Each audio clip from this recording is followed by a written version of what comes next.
আলহামদুলিল্লাহ, পবিত্র রমজানুল মোবারকের আজকে ৯ তারিখ। রমজানুল মোবারকের দ্বিতীয় জুমায় সলাতুল জুমা আদায়ের জন্য আমরা মসজিদে সমবেত হতে পেরেছি। আলহামদুলিল্লাহ।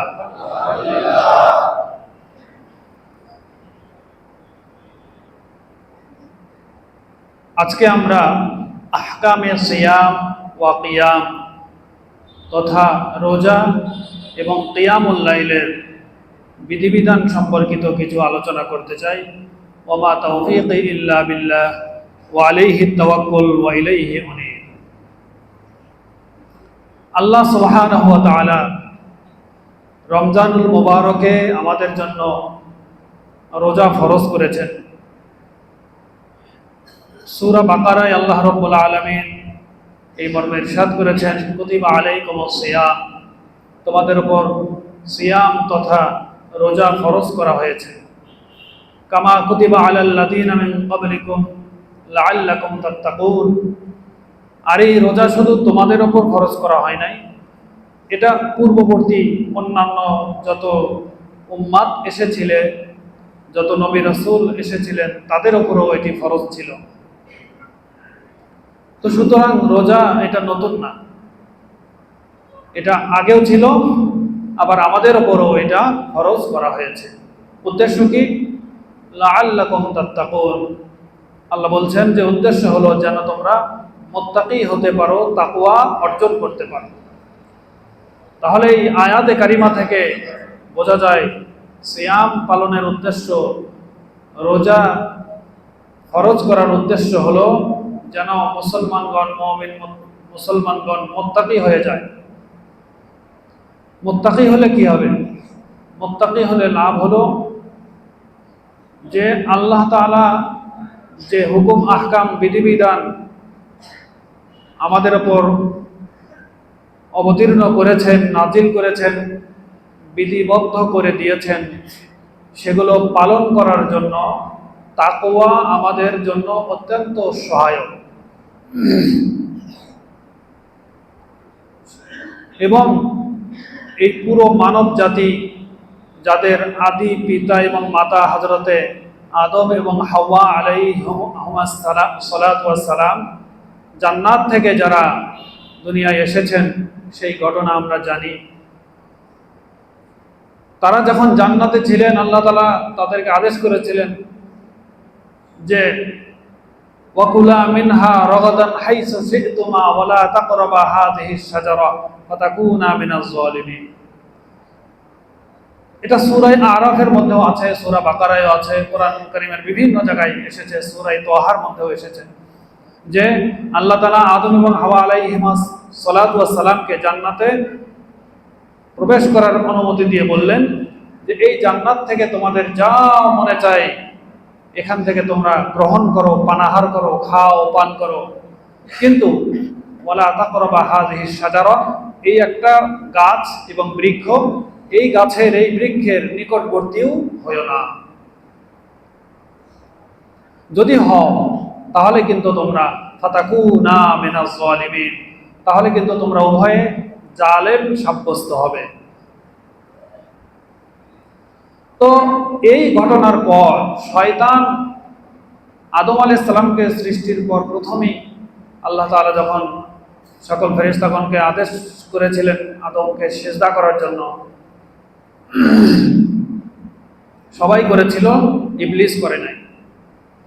তো এর ফলে ইবলিস আল্লাহ তাআলার রহমত থেকে চিরতরে বঞ্চিত হয়ে গেল, শয়তান হয়ে গেল। আদম আলাইহিস সালাম এরপরে জান্নাতে প্রবেশ করলেন হাওয়া আলাইহিস সালামকে নিয়ে। শয়তান তখন হাওয়াসওয়াসা লাহুমা শাইতানু লিয়াবদিয়া লাহুমা, শয়তান তখন তাদের উভয়কে কুমন্ত্রণা দিতে লাগলো, ওয়াসওয়াসা দিতে লাগলো। লিয়াবদিয়া লাহুমা মা ওয়ারিয়া আনহুমা মিন সাওআতিহিমা, তাদের শরীরে যে পোশাক ছিল সেই পোশাক যেন তাদের শরীর থেকে ছিনিয়ে নেওয়া যায়, খুলে নেওয়া যায় এবং তাদেরকে বিবস্ত্র করা যায়, সেই জন্য শয়তান তাদেরকে কুমন্ত্রণা দেওয়া শুরু করলো। وقال ما نهاكما ربكما عن هذه الشجرة إلا أن تكونا ملكين أو تكونا من الخالدين। শয়তান বলল, দেখো তোমাদেরকে এই যে গাছের ফল খেতে নিষেধ করেছে, নিকটবর্তী হইতেও নিষেধ করেছে, কেন জানো? যেন এইটার ফল খাওয়ার মাধ্যমে তোমরা ফেরেশতা হয়ে যেতে না পারো, অথবা তোমরা যেন এই জান্নাতে চিরকালের জন্য চিরস্থায়ী বসবাসকারী হয়ে যেতে না পারো। জান্নাতে যেন তোমরা চিরস্থায়ী বসবাস করতে না পারো, অথবা তোমরা যেন আমাদের মতো ওই যে ফেরেশতাদের মতো ফেরেশতা হয়ে যেতে না পারো, এই জন্য এই গাছের ফল খাইতে নিষেধ করা হয়েছে। মানে এর ফল খাইলে তোমরা তো ফেরেশতা হয়ে যাবে এবং তোমরা তো চিরকাল এই জান্নাতে থাকবে, আর তোমাদেরকে এখান থেকে বের করা যাবে না। তো তা যেন না হয়, তাই তোমাদেরকে নিষেধ করা হয়েছে। আদম এবং হাওয়া তারা তো মিথ্যা কথা কি জিনিস, এই কথা তো, এইটার অভিজ্ঞতা তো তাদের আসলে ছিল না। তারা তো ওই শিশুর মতোই এক হিসেবে, শিশুরা যেরকম মিথ্যা জানে না, বোঝে না, তারাও তাই। ওয়াকাসামাহুমা ইন্নী লাকুমা লামিনান নাসিহিন। শয়তান তাদেরকে কসম করে বলল, দুইজনকে, দেখো কসম, আমি তোমাদেরকে কসম করে বলছি, আল্লাহর কসম, ইন্নী লাকুমা লামিনান নাসিহিন, অবশ্যই আমি তোমাদের কল্যাণ কামনাকারী, আমি তোমাদের ভালো চাই, তোমাদের ভালোর জন্য, কল্যাণের জন্য এটা বলছি। ফাদাল্লাহুমা বিগুরুর। তো শয়তান তাদেরকে ধোঁকা দিয়ে, প্রতারণা করে তাদেরকে ধোঁকা এবং প্রতারণার ফাঁদে ফেলতে সক্ষম হলো। যেই শয়তান আদম এবং হাওয়া আলাইহিস সালামকে ধোঁকায় প্রতারণা করে সফল হয়েছিল, ওই শয়তান এখনো আছে না? না। এবং সেই শয়তানের চাইতেও আরো বড় প্রতারক আমাদের সামনে অপেক্ষমান, সেটি হলো দাজ্জাল। সে কারণে সকল নবী এবং রাসূল তার উম্মতদেরকে এই দাজ্জাল শব্দের অর্থই হলো মহাপ্রতারক, মহাধোঁকাবাজ। এই মহাপ্রতারক, মহাধোঁকাবাজের খপ্পর থেকে আমরা বাঁচতে পারি কেমনে, সেই বিষয়ে নবীজি সাল্লাল্লাহু আলাইহি সাল্লাম কথা বলেছেন এবং নবীজির আগে সকল নবী রাসূল তাদের উম্মতকে সাবধান করেছেন যে এমন কোন নবী নাই, রাসূল নাই যে তার উম্মতকে এই দাজ্জাল সম্পর্কে সাবধান করে নাই। অথচ তারা সবাই জানতো যে তাদের জীবদ্দশায় দাজ্জাল আসবে না। কেন বলতো? এই প্রতারণার ভয়াবহতা কত কঠিন হবে সেই বিষয়টা বোঝানোর জন্য। অথচ আমরা এমন একটা যুগের সময় বাস করছি যে আমাদের নাকের ডগায় দাজ্জালের অবস্থান। তার প্রতারণা থেকে, ধোঁকা থেকে বাঁচার জন্য আমাদের কি প্রস্তুতি আছে? নবীজি যদিও বলেছেন যে আল্লাহর কসম, দাজ্জাল হলো এক চক্ষু বিশিষ্ট কানা, আর তোমাদের রব কানা নন, তোমাদের রব এক চক্ষু বিশিষ্ট নন, তেনার এক চোখ কানা নয়। সুতরাং চোখ কানা, চক্ষু একটা নাই, এটা নষ্ট একটা চক্ষু, একটা চক্ষু যার নষ্ট, তাকে কি করে তোমরা রব মানবে? কিন্তু আফসোসের বিষয় হলো এগুলো দেখেই তো একদল মানুষ এই দাজ্জালের অনুসারী হয়ে যাবে, লোভে আর ধোঁকা ও প্রতারণার খপ্পরে পড়ে। এই জন্য মুহতারাম হাজরিন, আমাদের দায়িত্ব এবং কর্তব্য হলো এই কঠিন মুহূর্তে আল্লাহর রাসূল সাল্লাল্লাহু আলাইহি সাল্লাম কি করতে হবে সে বিষয়ে নির্দেশনা দিয়েছেন। তারাকতু ফীকুম আমরাইন লান তাদিল্লু মা তামাসসাকতুম বিহিমা কিতাবাল্লাহি ওয়া সুন্নাতা রাসূলি। তোমাদের মাঝে দুটো জিনিস রেখে যাচ্ছি, আল্লাহর কিতাব কোরআন, আর একটা হলো নবীজির সুন্নাত এবং হাদিস, অর্থাৎ নবীজির টোটাল জীবনী।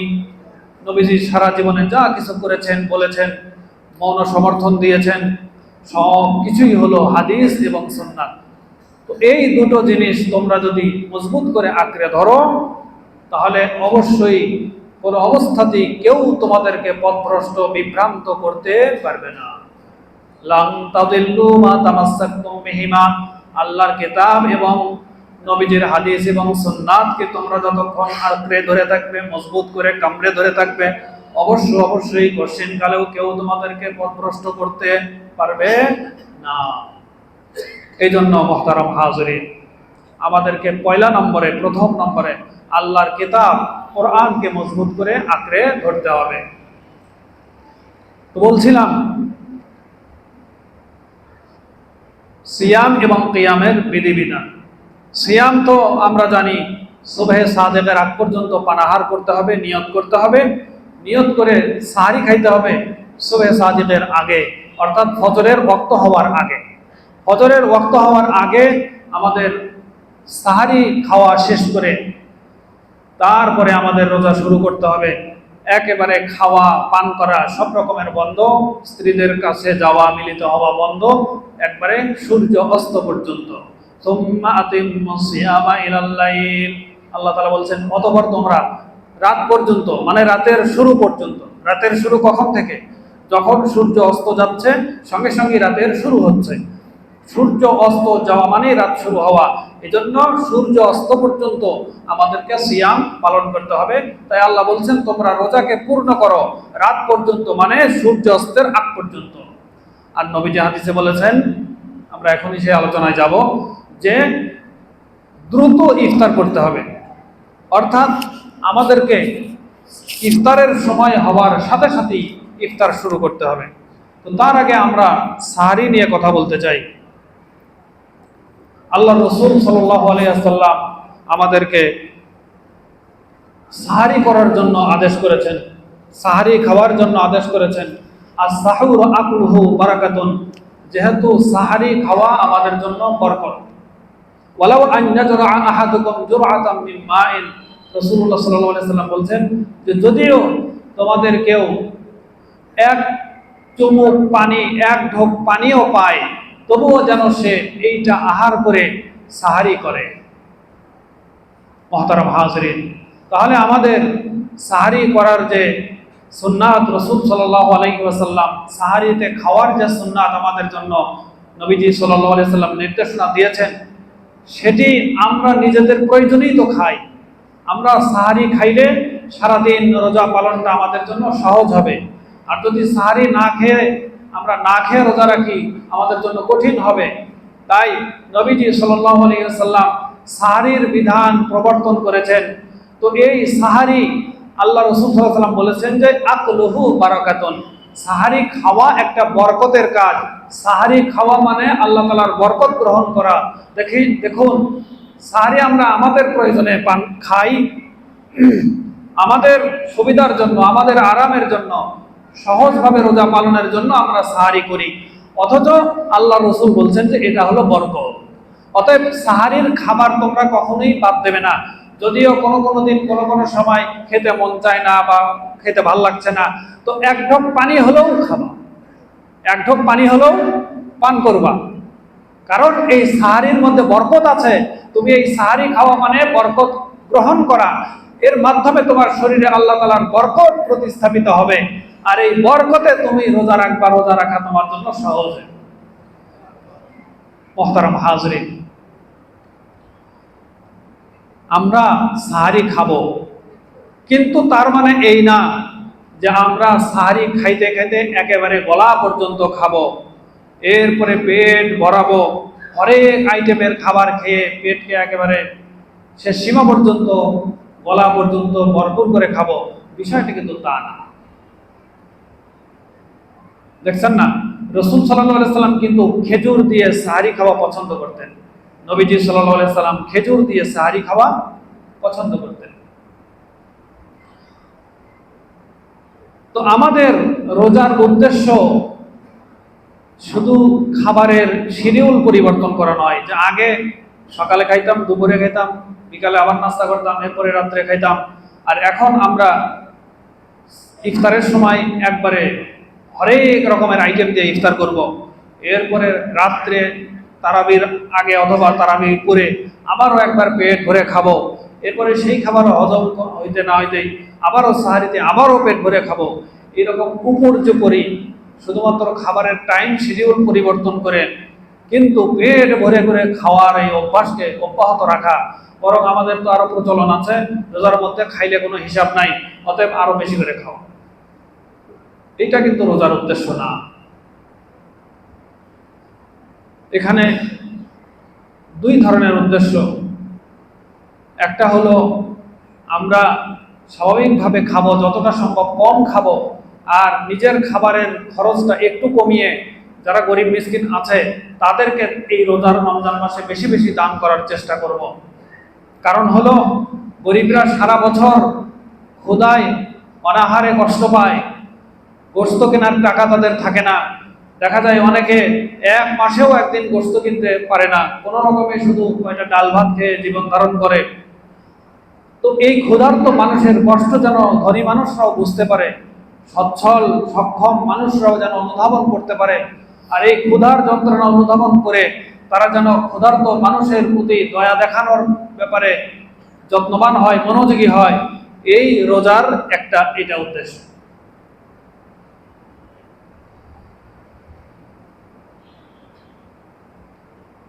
তাহলে মুহতারাম হাজরিন, আমরা যদি শুধু টাইম পরিবর্তন করে হরেক রকমের আইটেম দিয়ে খাইতে থাকি, তো এই ক্ষুধার যে কষ্ট এটা কিন্তু আমরা বুঝবো না। দ্বিতীয় আরেকটা অন্তর্নিহিত কারণ আছে, সেটা হলো চিকিৎসা বিজ্ঞানের দৃষ্টিতে এখন বোঝা যাচ্ছে যে মানুষের শরীরের নানান রকমের রোগ ব্যাধি যে আছে সেগুলো থেকে মুক্তির সবচেয়ে সুন্দর সবচেয়ে উত্তম উপায় হলো এই ক্ষুধার্ত থাকা, অটোফেজি। মানে শরীরের ভেতরে যত দূষিত সেল আছে, কোষ আছে, ব্যাকটেরিয়া আছে, এই ক্ষুধার্ত থাকার মাধ্যমে সেগুলো ধ্বংস হয়ে যায়, অটোমেটিক্যালি ধ্বংস হয়ে যায়। এটাকে বলা হয় অটোফেজি। তো এই রোজার মাধ্যমে সেইটাও হবে, কিন্তু আমাদের উদ্দেশ্য তো সেটা না। আমাদের উদ্দেশ্য হলো আল্লাহ সুবহানাহু ওয়া তাআলা হুকুম করেছেন, আল্লাহর হুকুম পালন করে আমরা আল্লাহ পাকের সন্তুষ্টি অর্জন করব, সেই জন্য আমরা রোজা রাখবো। আর এই জন্য আল্লাহ রাসূল বলছেন, আল্লাহ তাআলা ইরশাদ করেন, আস-সাওমু লি ওয়া আনা আজজি বিহি, রোজা মানুষ আমার জন্যই পালন করে আর রোজার পুরস্কার আমি স্বয়ং নিজেই, অথবা এর অর্থ রোজার পুরস্কার আমি স্বয়ং নিজ হাতে দান করব। সুবহানাল্লাহ। আল্লাহ তাআলা নিজেই রোজার পুরস্কার, এটাও হইতে পারে, আবার নিজ হাতে পুরস্কার দেবেন, দুটোটাই হইতে পারে। কারণ জান্নাতের মধ্যে সবচেয়ে বড় নিয়ামত হবে আল্লাহ তাআলার সাথে সাক্ষাৎ লাভ করা। জান্নাতের যত নিয়ামত আছে নবী যে হাদিসে সেগুলো বর্ণনা দিয়েছেন, এমন কোনো চোখ নাই তা দেখেছে, কোনো অন্তর, কোনো হৃদয় সেটা কল্পনাও করতে পারে নাই, এমন নাজ নিয়ামত দিয়ে আল্লাহ জান্নাতকে ভরপুর করে রেখেছেন, যা মানুষ কোনোদিন চোখে দেখে নাই, কোনোদিন শোনে নাই, কোনোদিন কেউ কল্পনাও করতে পারে নাই। এত সুন্দর, এত নাজ নিয়ামতে ভরপুর হলো জান্নাত। সেখানে কোনো পেট খারাপ করবে না, কোনো গ্যাস্ট্রিক হবে না, কোনো ডাক্তারের কাছে যাওয়া লাগবে না, আমাশা পাতলা পায়খানা হবে না, পেটের কামড় হবে না। এই কথা বুঝতে পারছেন? দুনিয়ার তো বেশি খাইলে, একটু মুখরোচক খাবার খাইলে পরে আবার পেটের সমস্যা হয়ে যায়, কিন্তু ওখানে তা হবে না। এই জন্য মুহতারাম হাজরিন, তাহলে এই রোজার পুরস্কার খোদ আল্লাহ তাআলা নিজে হবেন, আল্লাহ তাআলা নিজে হাতে এই পুরস্কার দেবেন। সেই রোজা আমরা যে রাখবো তার দুনিয়াবি একটা ফায়দা আছে, সেটা হলো আমাদের শরীরের সুস্থতা। আমরা গুলিস্তায় পড়েছিলাম, একজন দার্শনিক ছিল এবং চিকিৎসাবিদ জালিনুস, তাকে বলা হয়েছিল জালিনুস রাগুফতান কুদাম গিজা ভজনরা ইসলাহ কুনা। জালিনুসকে বলা হয়েছিল যে, জিজ্ঞাসা করা হয়েছিল কোন খাদ্য শরীরকে সুস্থ করে তোলে, অসুস্থ শরীরকে সুস্থ করে তোলে, এটা আপনি আমাদেরকে বলুন। তিনি বলছিলেন গুরুস নাকি, এটা ফার্সি ভাষা, ফার্সি শব্দ, যে ক্ষুধা, ক্ষুধা মানুষের শরীরকে সুস্থ করে। তা আমরা তো খালি মনে করি ওষুধ খাবো, ওষুধকে সুস্থ হবো। ওষুধকে সুস্থ হওয়া এটা কোনো স্বাভাবিক প্রক্রিয়া না। স্বাভাবিক প্রক্রিয়া হলো এই রোজা পালনের মাধ্যমে আমাদের শরীরের যে দূষিত যে কোষগুলো আছে, সেলগুলো আছে, ব্যাকটেরিয়া আছে, সেগুলোকে ধ্বংস করা। এবং এই অটোফেজির মাধ্যমে এই ক্যান্সারের যে সেল, সেটা কিন্তু আমাদের প্রত্যেকের বডিতেই আছে, কিন্তু ক্যান্সারের সেল শরীরে আছে এটা জানা মাত্রই আমাদের শরীরে রোগ প্রতিরোধ ক্ষমতা আছে, সুস্থ গুড যে ব্যাকটেরিয়া আছে, সেল আছে, সেইটা ওই ব্যাকটেরিয়াকে খোঁজ পাওয়া মাত্রই তাকে মেরে ফেলে, হত্যা করে। কিন্তু শরীরের সক্ষমতা যখন দুর্বল হয়ে যায়, রোগ প্রতিরোধ ক্ষমতা যখন দুর্বল হয়ে যায়, তখন ওই ক্যান্সারের সেলগুলো বাড়তে থাকে, সেগুলোকে আর শরীর নিজে নিজেই আর মেরে ফেলতে পারে না। সুতরাং ক্যান্সারের যে মূল উপাদান সেটা কিন্তু প্রত্যেকের শরীরে আছেই। এখন আমরা যদি সুস্থ লাইফস্টাইল ফলো করি, তাহলে আমরা এই ধরনের দুরারোগ্য ব্যাধি থেকে বাঁচতে পারবে। রাসূল সাল্লাল্লাহু আলাইহি সাল্লাম খেজুর দিয়ে সাহারি খেতে পছন্দ করতেন। ইফতারের সময় 3টা খেজুর দিয়ে ইফতার করতে পছন্দ করতেন। আমি আলহামদুলিল্লাহ আজকে এই ছোট ছোট খেজুর বোধহয় 5টা, আর একটি কলা, আর 5টা কাজু বাদাম, এটাই আমার আজকের সাহারি। গতকালকে আমি 1 গ্লাসের মতো পানি, আসলে গ্লাস দিয়ে পানি খাবো ওই সময়ও ছিল না, এই জন্য জগটা এরকম ধরে কয়েক চুমুক পানি, কয়েক ঢোক পানি আমি পান করছি। এবং এই পুরা রোজার মধ্যে এই 10 দিনে, আজকে রোজার 9 দিন যাচ্ছে, এই 9 দিনে আমার বোধ হয় 1 বা 2 দিন আমি সাহারিতে ভাত খেয়েছি, এছাড়া আমি আর ভাত খাই নাই। আমি আলহামদুলিল্লাহ এইরকম খেজুর, বাদাম, খেজুর, প্রায় আমি এই খেজুর দিয়েই সাহারি করি। আর ইফতারের সময় আমি ইফতার করি খেজুর দিয়ে শুরু, এরপরে ছোলা বুট, ছোলা বুটের সাথে থাকে সমপরিমাণ শসা এবং টমেটো সালাদ। তো সালাদ টমেটো মানে পেঁয়াজ টিয়াজ সরিষার তেল দিয়ে যে একেবারে ওরকমও না, শুধু টমেটো কুচি এবং সালাদ শসা কুচি, এটাকে আমি লবণ দিয়ে সিদ্ধ করা ছোলা দিয়ে মেখে এরপরে আমি খাই। এটাই কিন্তু আমার ইফতার। সাথে খেজুর থাকে, অন্যান্য ফল ফ্রুটসও অল্প মাত্রায় থাকে। কি কথা বুঝতে পেরেছেন? এর ফলে আমার এই কয়দিনের রোজায় ওজন কমেছে প্রায় 4 কেজি। 64 কেজি ছিলাম রোজার আগে, আর এখন আমি 60 কেজি বা 59 কেজি 900 গ্রাম গতকালকে দেখেছি। আর আমি এটা উপলব্ধি করেছি যে কোন দিন আমি ভাত খেয়েছিলাম সাহারির সময়, আবার কোন দিন খাই নাই, কোন দিন শুধু পানি খেয়েছি, আবার একদিন পানিও খাইতে পারি নাই। মানে আজান হচ্ছে তখন ঘুম ভাঙছে, যখন ঘুম ভাঙছে একদিন এই ঘটনা ঘটেছে, ঘুম ভাঙছে দেখে আজান হইতেছে, আর তো পানিও খাওয়ার উপায় নাই। তাহলে এই যে খাইছি এবং খাইনি, আমি কিন্তু সারাদিন তার কোনো পার্থক্য বুঝতে পারি নাই। তবে কষ্ট হয় যে সকল ভাই কঠোর পরিশ্রম করেন, অনেক কষ্টের কাজ করেন, হার্ড ওয়ার্ক করেন, তাদের জন্য কষ্ট হয় যে তারা কিভাবে রোজা রাখেন। অনেকে হয়তো রাখেন না।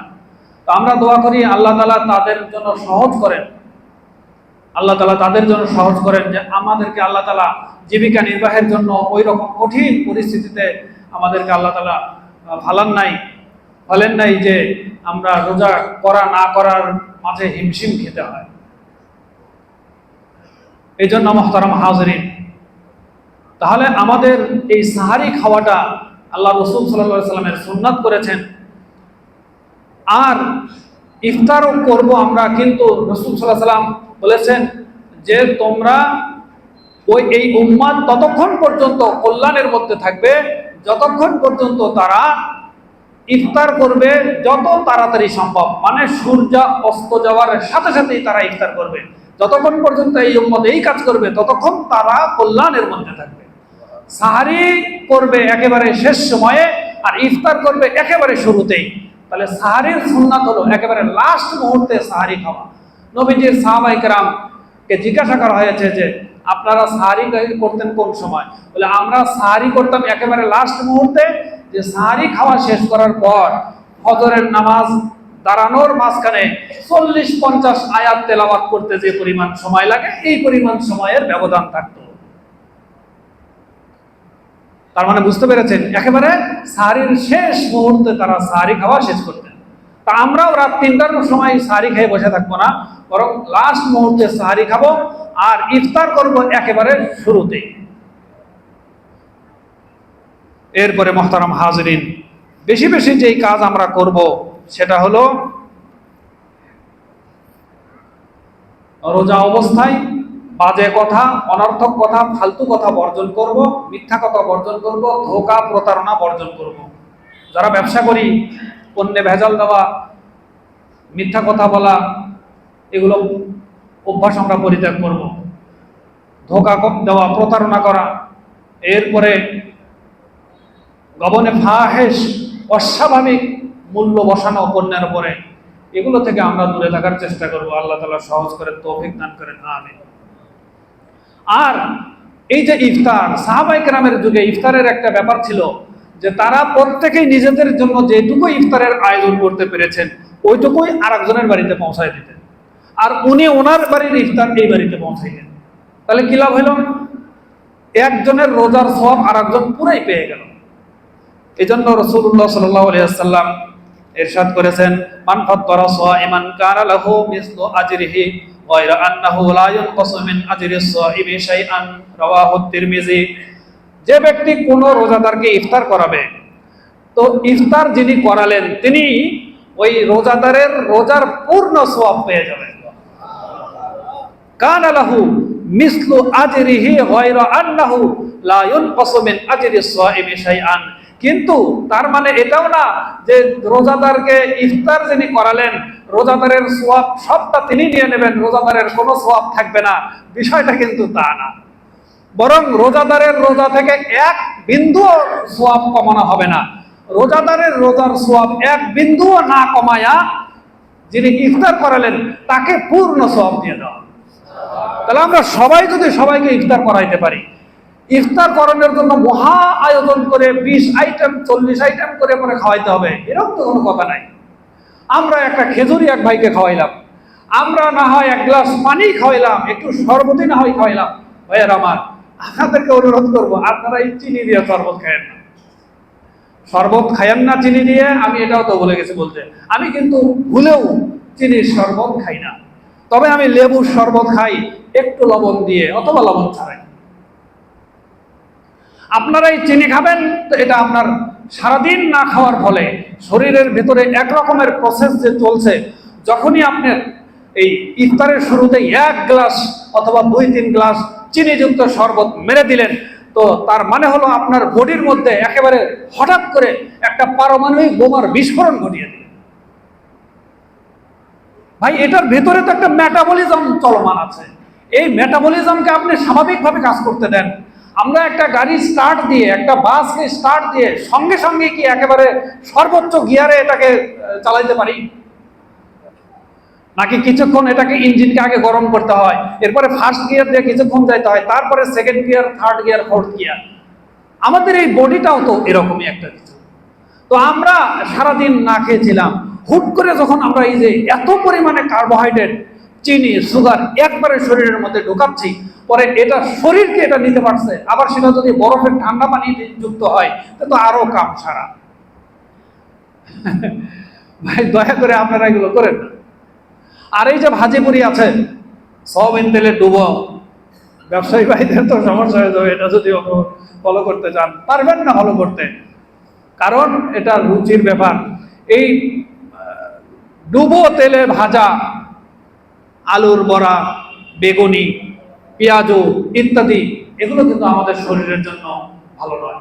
এই জন্য এই বিষয়েও আমরা সাবধান থাকি, খাবারটা আমরা একটু কমায় খাই। দেখেন, সুস্থ থাকার জন্য যে খাবার তা বেশি খরচ হয় না। আল্লাহ তাআলা আমাদেরকে এগুলো পালন করার তৌফিক দান করেন, আমিন। নবীজি বলেছেন, আস-সাহুর আকলুহু বারাকাতুন ফালা তাদাউহু। নবীজি বলেছেন, সাহারি খাওয়া হলো বরকত, সুতরাং তোমরা সাহারি খাওয়া কখনোই ছাড়বে না। খাইতে যদি মনে নাও চাই, ওয়ালাউ আন্না জুরা আহাদুকুম জুরআতাম মিন মাইন, এক ঢোক পানি দিয়ে হলেও তোমরা সাহারি পান করো, সাহারি খাও। ফা ইন্নাল্লাহা আযজা ওয়া জাল্লা ওয়া মালাইকাতুহু ইউসাল্লুনা আলাল মুতাসাহহিরিন, কারণ যারা সাহারি করে, সাহারি খায়, আল্লাহ রাব্বুল আলামিন নিজে তাদের উপর রহমত বর্ষণ করেন এবং আল্লাহ তাআলার সমস্ত ফেরেশতাগণ তাদের জন্য দোয়া করেন। কি অদ্ভুত কাণ্ড! আমরা সাহারি খাবো নিজেদের প্রয়োজনে, আর আল্লাহ সেই কারণে আমার উপর, আপনার উপর রহমত নাজিল করবেন। আল্লাহর ফেরেশতাকুল আমার আপনার জন্য দোয়া করবেন। দেখছেন আল্লাহর কত বড় দয়া। মুসনাদে আহমদ এই হাদিসটি বর্ণিত হয়েছে। এরপরে সাহাবায়ে কেরাম বলছেন, যেটা আমি আগেই বলেছি হাদিসটা, সেটা হলো হযরতে যায়েদ ইবনে সাবিত রাদিয়াল্লাহু আনহু বর্ণনা করেছেন, তাসাহহারনা মা রাসূলিল্লাহ সাল্লাল্লাহু আলাইহি সাল্লাম সুম্মা কুমনা ইলা সালাত। আমরা নবীজির সাথে একসাথে বসে সাহারি খেয়ে নামাজে দাঁড়াইছি, ফজরের নামাজে। তখন রাবী তাকে বললেন, কাম কানা কদরা মা বাইনাহুমা, নবীজির সাথে সাহারি খাওয়া আর ফজরের নামাজে দাঁড়ানো এই দুইটার মাঝে কতক্ষণ সময়ের ব্যবধান ছিল? তখন হযরতে যায়েদ ইবনে সাবিত রাদিয়াল্লাহু তাআলা আনহু বলেন, 50 আয়াতান, বুখারী 50 আয়াত।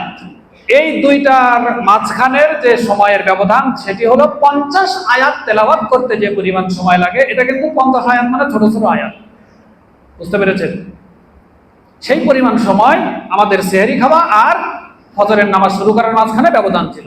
এতে আমরা বুঝতে পারি যে ফজরের নামাজ শুরু করার 15-20 সর্বোচ্চ 20 মিনিট আগে তারা কি করছেন, সেহরি খাওয়া শেষ করছেন। আমরা এটা করবো ইনশাআল্লাহ। লা ইয়াসালুন নাসু বিখাইরি মা আজ্জালুল ফিতরা, যেই হাদিসটা অনুবাদ বলেছিলাম, যে নবীজি বলেছেন এই উম্মাত যতক্ষণ দ্রুত সূর্য অস্ত যাওয়ার সঙ্গে সঙ্গে ইফতার করবে তারা কল্যাণের মধ্যে থাকবে। এটাও বুখারীর হাদিস। এবং অন্য একটি রওয়ায়াতে আছে, ইন্না মাশারাল আম্বিয়া উমিরনা বিতাজিলি ফিতরিনা ওয়া তাখিরিস সাহুরিনা। এটিও সহিহ হাদিস মাজমাউজ জাওয়ায়েদে বর্ণিত হয়েছে। নবীজি বলেছেন, আমরা সমস্ত নবী রাসূলগণ উমিরনা, নির্দেশিত হয়েছি, আদিষ্ট হয়েছি আল্লাহর পক্ষ থেকে, বিতাজিলি ফিতরিনা, ইফতার দ্রুত করার জন্য, ওয়া তাখিরিস সাহুরিনা, এবং সাহারি সর্বশেষ সময়ে করার জন্য। মুহতারাম হাজরিন, এই যে রোজা রাখবো আমরা কি লাভ হবে?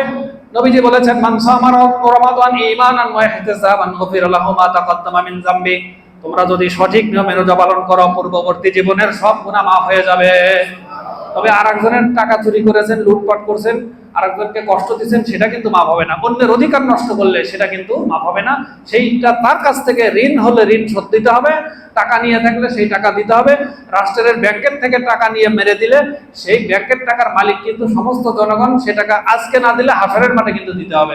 সুতরাং যারা এরকম রাষ্ট্রের থেকে হাজার কোটি টাকা মেরে দিয়ে চম্পট দিয়েছেন আর মনে মনে ভাবতেছেন যাই তো আমাকে ধরতে পারলো না, মনে করেন না যে আপনি খুব চালাকি করছেন। ভাই, কত কোটি টাকা আপনার লাগে, এই টাকা তো নিজে খাইতে পারবেন না, আপনার ছেলে মেয়ে বংশ বুনিয়াদ অমুক সমুক খাবে, কিন্তু হাসরের ময়দানে আপনাকে মিসকিন হয়ে দাঁড়াতে হবে আর এই সমস্ত ঋণ পরিশোধ করতে হবে। ঋণ পরিশোধ করতেই হবে, সেটা এখন করেন আর মরার পরে করেন।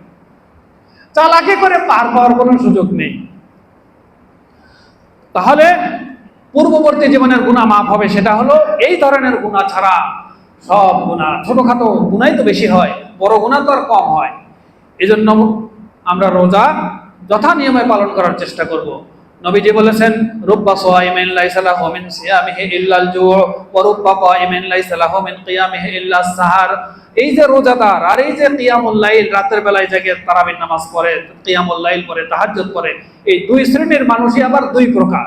এক প্রকার হলো যারা সারাদিন রোজা রাখে কিন্তু শুধু ক্ষুধার্ত থাকা, কষ্ট করা ছাড়া আর কোনো সওয়াব হয় না। এরকম রোজাদার হতে আমরা রাজি আছি? আর কোন রোজাদার হতে রাজি আছি? যেই রোজাদারের গুনাহ সব মাফ হয়ে যায় নাকি? আর আরেকজন রাত্রে বেলায় জেগে জেগে তাহাজ্জুদ করে, কিয়ামুল লাইল করে, কিন্তু শুধু রাত জাগা ছাড়া আর কোনো সওয়াব হয় না। এরকম হতে আমরা রাজি আছি?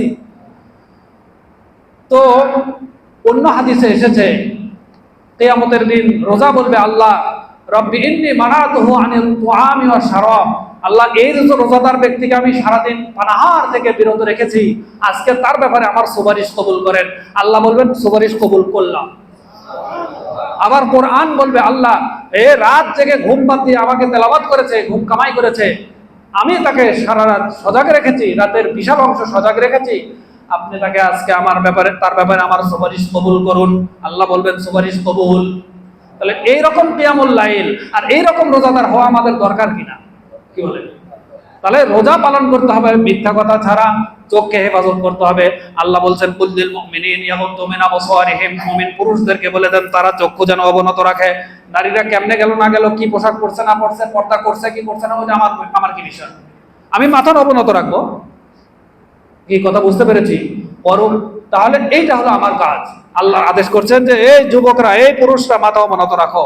2 দিন আগের ঘটনা, নরসিংদীর মাধবদীতে একজন গরিব বেচারার কন্যাকে কয়েকজনে মিলে, 4-5 জন মিলে ধর্ষণ করেছে।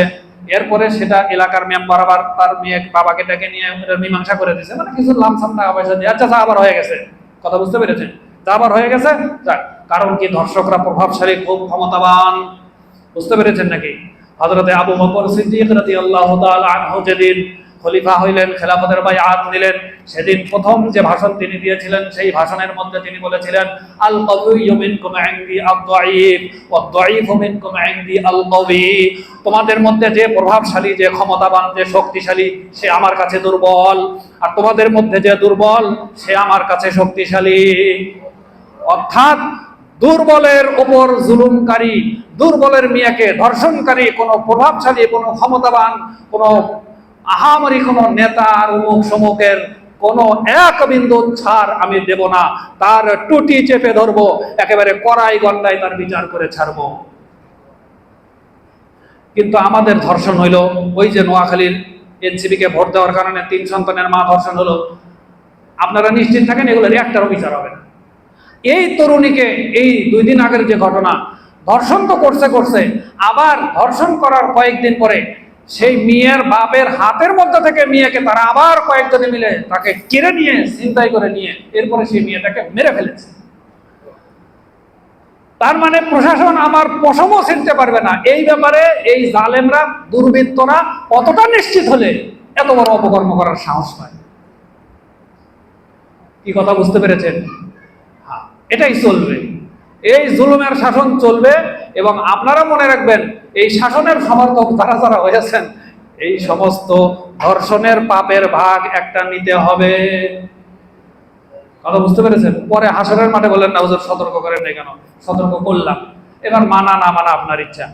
মুহতারাম হাজরিন, এই জন্য আমাদের রোজা পালন করতে হবে এইভাবে। দেখেন রমজান মাসের ঘটনা, রমজান মাসের মধ্যে এরকম কাণ্ড। আরো একটা ঘটনা, ঢাকায় 6 বছর শিশু ধর্ষিত হয়েছে।